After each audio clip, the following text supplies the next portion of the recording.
ধারা ৭ sub committee গঠন। প্রতিষ্ঠান পরিচালনা কমিটি যে কোনো সময় প্রয়োজনে যে কোনো সাব কমিটি গঠন করতে ক্ষমতা রাখেন। প্রকাশ থাকে যে প্রয়োজন শেষে গঠনকৃত সাব কমিটি বিলুপ্তি হবে। ধারা নম্বর ৮ প্রতিষ্ঠানের আয় বৃদ্ধিকরণ। অত্র প্রতিষ্ঠানের প্রতিজন নির্বাচিত সদস্য ও সাধারণ সদস্য স্বেচ্ছায় উৎসাহিত হয়ে সঠিক পন্থায় অর্থ আয়ের ব্যবস্থা করবে।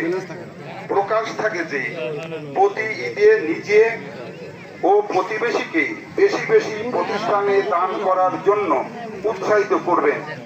মৌসুমী ফসল, নগদ অর্থ ও নানাবিধ চাঁদা প্রতিষ্ঠানের আয়ের উৎস হিসাবে বিবেচিত হবে।